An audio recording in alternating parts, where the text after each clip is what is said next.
السلام علیکم میرے محترم بہنوں اور بھائیوں، آج ہم آپ کو حضور پاک محمد صلی اللہ علیہ وسلم کی پیدائش کا ایک قصہ لے کر آئیں جو ہر ایک مسلمان کو وہ جانکاری ہونی چاہیے۔ حضرت عبداللہ کی وفات کے بعد حضرت آمینہ ایک ایسا صدمہ لگا کہ وہ اکثر خاموشی رہتی تھی، کسی سے بھی بات نہ کرتی، بہت خاموش اور گمسم سی رہتی تھی۔ انہوں نے خود کے لیے جینا ہی چھوڑ دیا تھا۔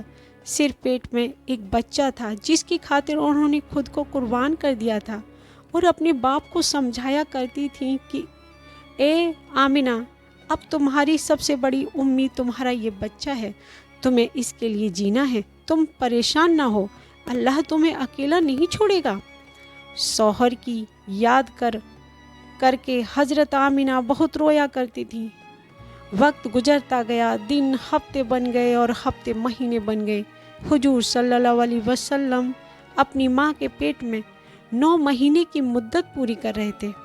حضرت آمینہ فرماتی ہیں کہ جب میرا بچہ میرے پیٹ میں تھا تو میں بڑی عجیب چیزیں دیکھا کرتی تھی۔ اگر میں گھر سے باہر نکلتی تو باہر بادل کا ایک سایہ میرے اوپر آ جاتا اور مجھے دھوپ نہ لگتی۔ اگر میں پانی بھرنے کے لیے جمجم کے کنویں کی طرف جاتی تو راستے میں جتنے پیڑ ہوتے ان کی ٹہنیاں میرے سامنے جھک جاتی جیسے مجھے سلام کر رہی ہوں۔ میں حیران تھی کہ آخر یہ سب کیا ہو رہا ہے میرے ساتھ، اور جب جمجم کے کنویں کے پاس پہنچتی تو نیچے کا پانی اپنے آپ اوپر آنے لگتا اور بالکل اوپر منڈیر تک آ جاتا کہ میں اپنے ہاتھوں ہی میں باٹی پکڑ کے پانی بھر لیا کرتی تھی۔ مکہ کی عورتیں مجھے جمجم کے کنویں کے پاس کھڑا رکھتی اور مجھے جانے نہیں دیتی۔ وہ کہتی کہ اے آمینہ، تم تھوڑی دیر اور کھڑی رہو، ورنہ تمہارے جانے سے یہ پانی ابھی نیچے چلا جائے گا اور پھر ہمیں بھرنے میں بہت تکلیف ہوگی۔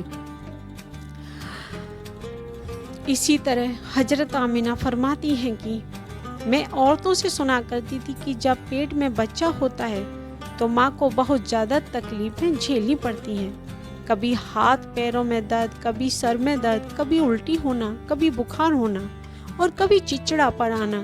یہ ساری باتیں سن کر مجھے اپنے بارے میں بڑی حیرانی ہوتی تھی کہ مجھے تو ان 9 مہینوں میں کوئی بھی ایسی تکلیف دیکھنے کو نہ ملی، یہاں تک کہ جب تک بچہ میرے پیٹ میں رہا تو میرے سر میں درد تک نہیں ہوا۔ اسی طرح حضرت آمنہ کو بڑی عجیب خیال بھی نظر آتے تھے۔ وہ فرماتی تھی کہ جب میں رات کو سوتی تھی تو مجھے خواب میں نظر آتا کہ میرے جسم کے اندر سے ایک نور نکلتا ہے اور اس نے ساری دنیا کو روشن کر دیا ہے۔ یہ سب دیکھ کر مجھے یقین ہو چکا تھا کہ میرے پیٹ میں جو بچہ ہے وہ کوئی عام انسان تو نہیں ہے۔ حضرت حضور صلی اللہ علیہ وسلم کے دادا حضرت عبد المطلب دن رات کعبے کے پاس جا کر اس کا گلا پکڑ کر رو کے دعائیں کرتے تھے کہ یا اللہ، میرا بیٹا عبداللہ تو اب اس دنیا میں نہیں رہا، لیکن اس کے گھر ایک بچی کی پیدائش ہونے والی ہے۔ یا اللہ، اس بچے کی حفاظت فرمانا اور میرے عبداللہ کی نسل باقی رکھنا۔ حضور صلی اللہ علیہ وسلم کے سارے چاچا اسی انتظار میں رہتے کہ میرے بھائی عبداللہ کے گھر بچہ کب پیدا ہوگا۔ یہودیوں کی کتاب تورات میں لکھا ہوا ہے کہ جب آخری نبی آئے گا تو اس کے پیدا ہونے سے 10 دن پہلے آسمان پر ایک لال رنگ کا ستارہ نکل کر چمکنے لگے گا۔ تو جب حضور صلی اللہ علیہ وسلم کی پیدائش کے 10 دن بچے تو آسمان پر وہ ستارہ نکل آیا۔ اسے دیکھ کر یہودیوں میں بھڑکم مچ گئی اور ان کے عالموں نے سارے یہودیوں کو جمع کر لیا اور کہا کہ دیکھو، آسمان پر لال تارا چمکنے لگا ہے، اس کا مطلب ہے کہ وہ آخری نبی آنے والا ہے۔ جا کر معلوم کرے کہ اس وقت مدینہ میں کس کے یہاں لڑکے کی پیدائش ہے، میں 10 دن بچے ہیں۔ یہودیوں نے جا کر مدینہ میں معلوم کیا تو وہاں بہت سی عورتیں حمل سے تھیں، ان کے پیٹ میں بچہ تھا، لیکن ابھی کسی کا وقت قریب نہ تھا۔ کسی کے 2 مہینے باقی تھے تو کسی کے 4 مہینے۔